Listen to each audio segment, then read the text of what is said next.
Okay, we're going to look at Chapter 8 and the Chapter 8 on Colab Notebook. And this focuses on dimensional reduction and primarily something called principal component reduction. So let's take a look at that. Let's start maybe with the book and see what we have here. So again, Chapter 8 is on principal component, dimensionality reduction. It does a good introduction kind of dimensionality and how it visualizes this with dimensions. But I actually think it might be better to visualize this as a like a spreadsheet. And each row is a different element. Let's say we have customers and each row is a different customer, and we have products that the customer has bought over time. And so each column might be a different product, and then yes, no, if the customer bought that or how the customer rated that product. But that spreadsheet can grow easily. So we might have 1,000 different products. That's what they're talking about, 1,000 different dimensional space. Basically, they're just saying you might have 1,000 rows in your database. Or in your table that you're scanning. So you might have 10,000 customers, and each one and may have bought one of 1,000 different products that you have in your table. So you can get with some data sets, you can get very large number of columns, number of attributes, number of dimensions. They're all similar idea for this. But when the number of columns, number of dimensions gets high, it's sometimes hard to find patterns in these. And so we're going to look at dimensional reduction, and we're going to work our way towards the main one by talking first about projection. So let's talk about data. So we might have data in 3 dimensions. Maybe have an x1, an x2, and x3. So we have 3 different coordinates.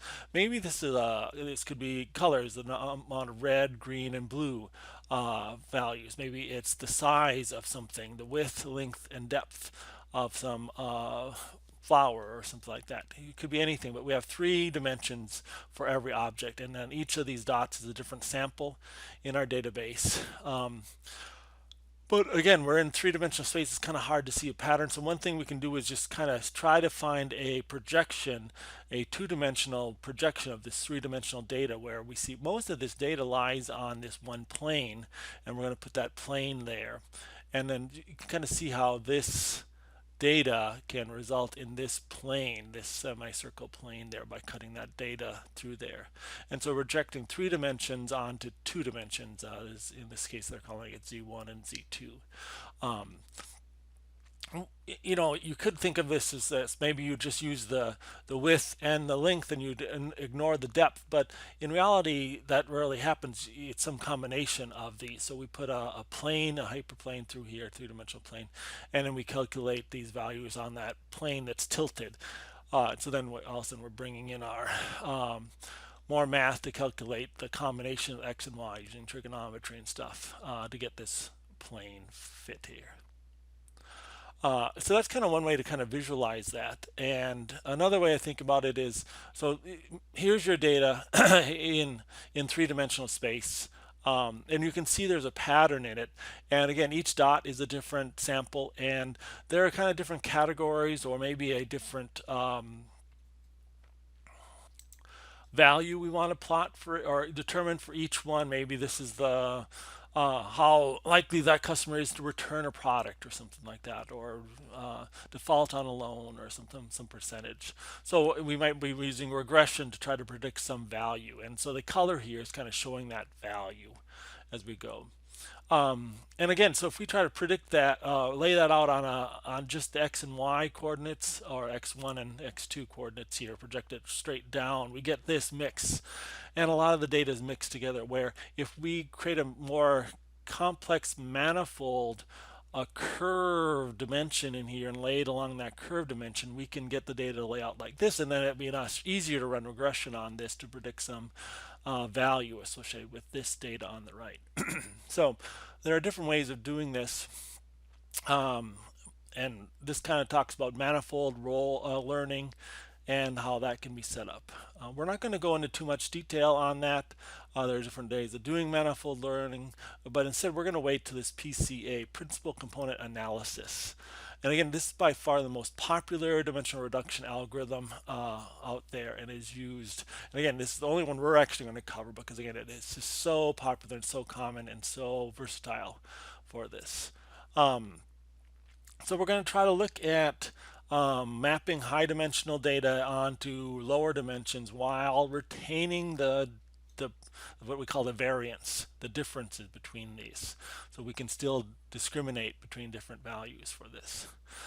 We're going to start with a simple explanation on 2 dimensions going down to 1 dimension just to give you an idea here. Let's say we have this 2-dimensional data, we have x and y.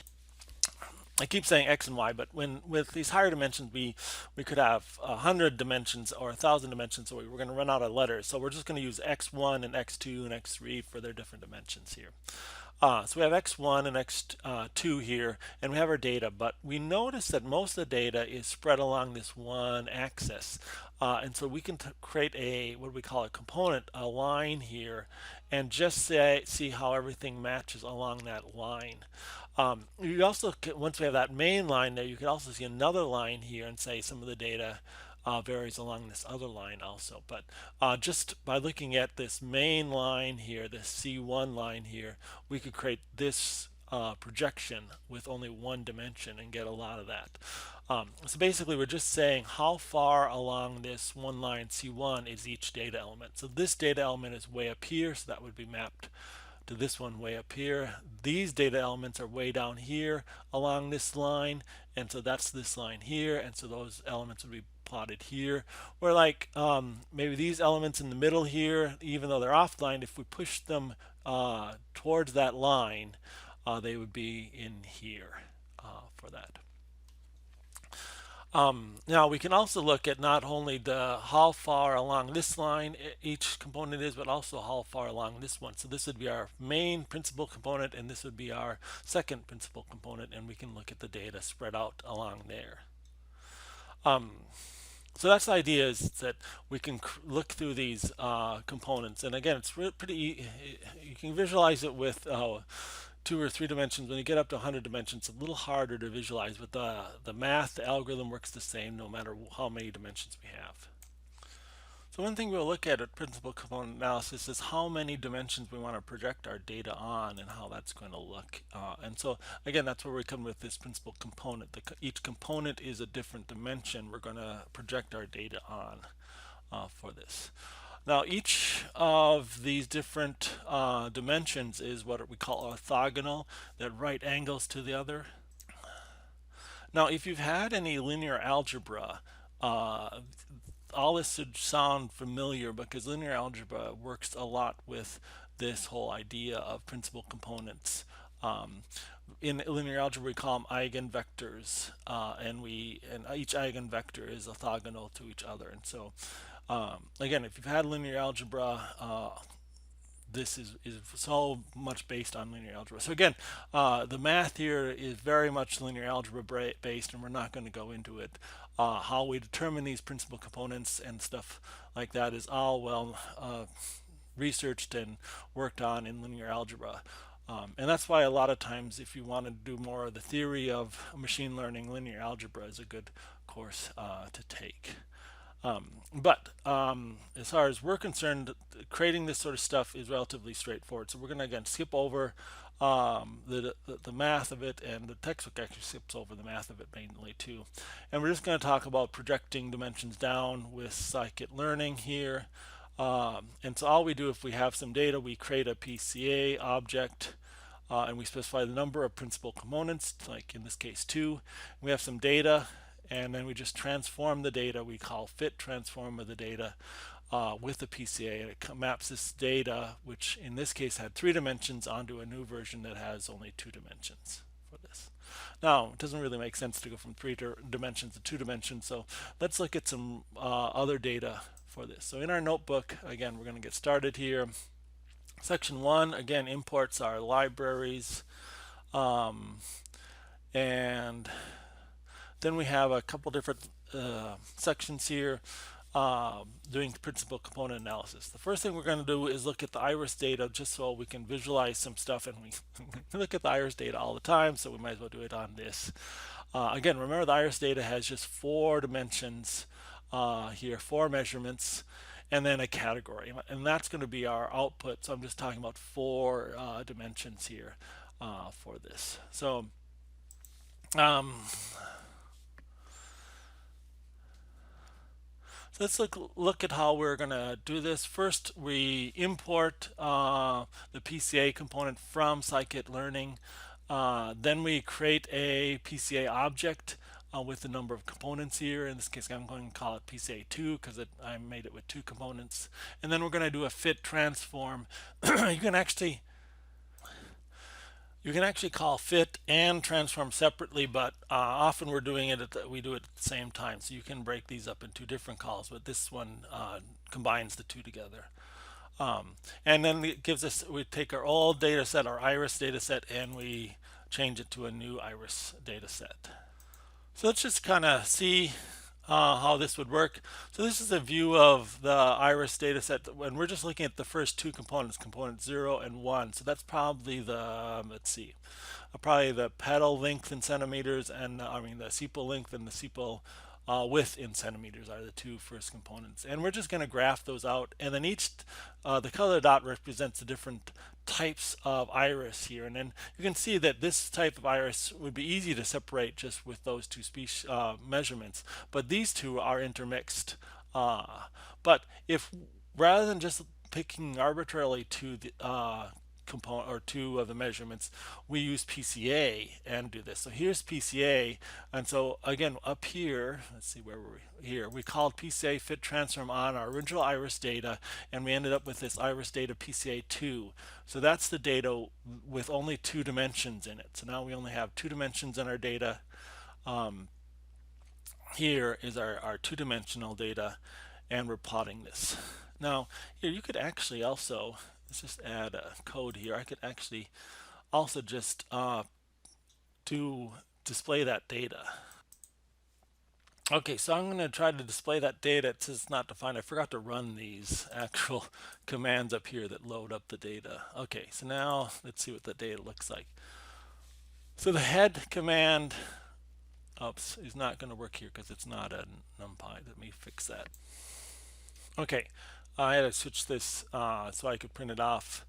So here's our data here that we've mapped to just 2 dimensions. So here's our 2 dimensions here, and so our data is, rather than 4 dimensions, now it's only 2 dimensions. And so when we plot this out, we get much better separation, and you can see you could easily train an algorithm to more clearly separate these 3 distinct flowers just with these 2 dimensions, since we're just using the 2 principal components for that.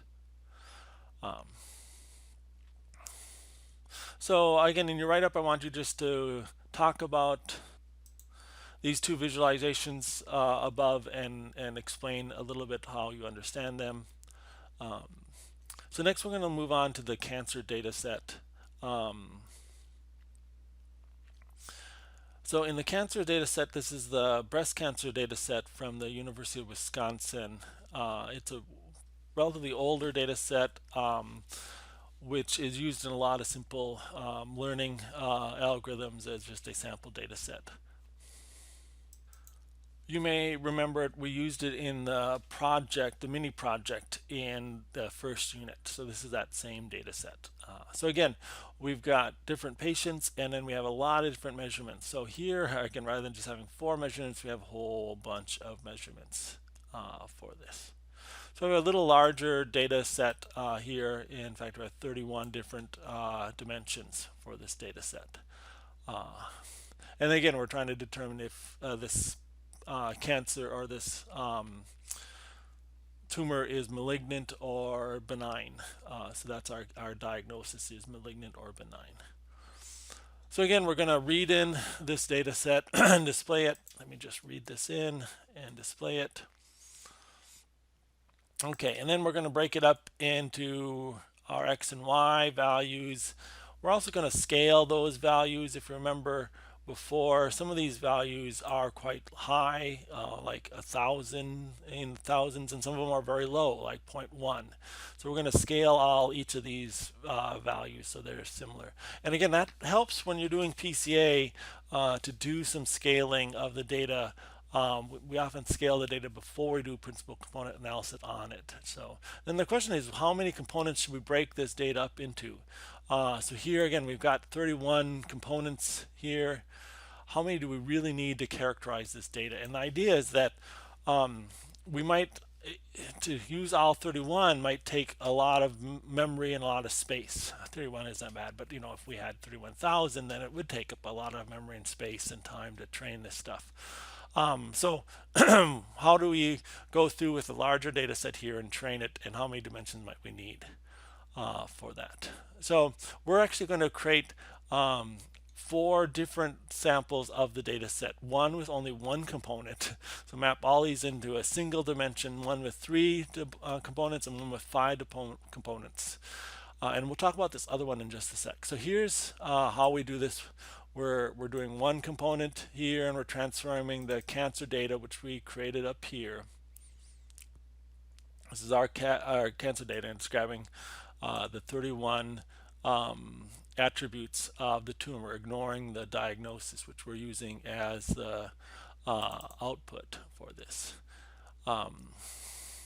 So, and in here we're creating another PCA object, and we're using that to transform our data on into 3 things. So to kind of differentiate the version of the database, so here's a copy of the data with only one component, and here's a copy of the data with 3 components. I'm calling it X-Cancer PCA 1 or X-Cancer PCA 3 or X-Cancer PCA 5 as the 3 different values here. Now, sometimes it's hard to know how many components you should have, and so if we go back to the textbook, let's scroll down here. There's this whole section on choosing the right number of components, and we might want to choose the number of components so it looks a certain way. I often think of this in another way. Sometimes we'll see where we're talking about reduction of data while keeping the important stuff around, and that's in like compressing images, like JPEG compression. So you can set up JPEG compression so that you will retain 95% of the data of that image and still compress it, or 75% of the data. And we can do the same thing with principal component analysis. We can say, I want to retain 95% of the variance in the data or 75% of the variance of the data, and do that. And what the algorithm will do is actually it'll run a whole bunch of PCAs and try them all out until it finds the right number of data. So this actually takes a while because it has to actually run each one. There's not some way to calculate this. It actually has to try out all the different values of the component analysis and project them, but it can do that for you rather than you doing it manually. So, and again, the idea is here, if we have number of dimensions, we have 500 or 400 dimensions here, and we don't want to train on 400. At what point, if we just use one dimension, we lose a lot of the data. But there's some point in here, some sweet spot where we can choose the number of components, and we can reduce from 400 to, let's say, 100 components and not lose that much of our variance, even though our data will be shrunk by 1/4 of the size. So that's what we're kind of looking at here. So that's what this last one does. We are running PCA, and then the number of components we're actually setting to a fraction. And when you do this, rather than saying 5 or a real or whole number here, if you set it to a decimal number, it will select the number of components so that you retain this much variance in our data. So I'm saying I want to retain 75% of the information in the database, and so that's what this one is. So I'm creating the database, the PCA object here, and then I'm using that to fit and transform our data, our X-Cancer data, and it's calling it this. And when I run this, again, the first couple should run relatively quick. This one will take a little more time, and it's interesting that here we can actually print out the number of components that it ended up choosing, and it chose 4 components. It says by choosing 4 components you can retain 75% of the data. And again, we can try different values here for different things. So you could actually change this up to 95% of the data, and you would need 10 components for that. But I'm gonna stick at 75% because that's what was originally here, and we're at 4 components. Okay, so now we're gonna test it with a couple different algorithms. First, we're gonna try nearest neighbor here and test this out on nearest neighbor. So here, let's just run this, and then we'll explain what this is doing. So here we're creating a K nearest neighbor model with 3 neighbors, and all of these we'll replicate this a number of times. We're going to look at the 3 nearest neighbors, and here we're going to use the original data, the X cancer data, and the actual diagnosis for that, and then we're going to score the model and see how it does. So this looks at all 31 dimensions of the data. Now we're going to try it with only looking at one dimension. So we're going to look at this X cancer PCA1. This is the value we got up here when we transformed the data using only one one component. We condense it all into one dimension here. And then we're going to score that data trained on here. And then we're going to do the same thing. We're going to score that, do that model here, and score that model and see how it works. I see I don't have my variables here. I'm going to clear up some of my variables here. Okay, so this second model, I'm calling model 1. Again, we're going to do K nearest neighbor with 3 neighbors, but now we're going to, down here, we're going to look at the PCA with 3 of the principal components. So again, we start with the original data with all 31 components. We then run another model with only the top single component. Then we run it with the top 3 principal components, the top 5 principal components, and then with the principal component set to retain 75% of the data that we run. And then each time we're going to score this data and see how it does. As you can expect, when we use all the data, it does fairly well. It gets 98% of the cancer predicted correctly. But surprisingly, even when we reduce it to a single component, we still get 94% of our database of our data correctly identified. And with 3, we get 97%, and with 5 components, we get 98%. In fact, if we are reducing it to 75% of the data here, and then we also get 98%. So again, we're going from 31 components or dimensions, attributes that we have, and we're reducing that to 4 or 5 attributes, and we're getting the same percent accuracy. So it kind of shows you that you can reduce this while getting good accuracy in our results. Now you might be wondering, there's something about K nearest neighbor, and so again, just a quick review. We also looked at support vector machines and set that up. So here's a version of this with support vector machines. Here we're creating models with support vector machines, and again, we're running the data, the original data, through that model and scoring it. We're running the principal component 1 data with only 1 component, with 3 components of 5 components, and with 75% variance retained. And here's the results that we have. So again, I want you to look at this, and in the write-up, I want you to do a little analysis of how you thought these scores were done, and what would be a good number of components to use for this database, and why we might want to do this. Okay, the last data set we're going to look at is in section 3 here, and that's the MINTS data set. So these are these handwritten characters that we have.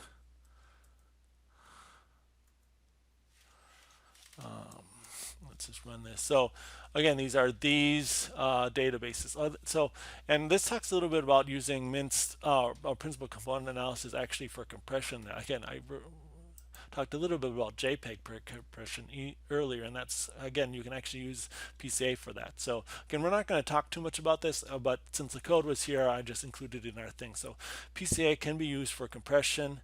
So again, they're talking about reading in this MINTS data set. They're using a slightly different version of the MINTS data set that we used earlier, but they're showing the data and then the compressed state. And one of the reasons for doing this sometimes is that Sometimes you'll have noise or extraneous features and stuff in the original data, and by compressing it, you can actually kind of filter out some of the noise that's in your data. So sometimes doing this sort of stuff helps. So all we're doing here actually is we're creating a principal component analysis that retains 95% of the data. We're reducing that data, and then we're actually unreducing, we're recovering that data. So we're compressing it down to so many dimensions and then displaying it and seeing how this works.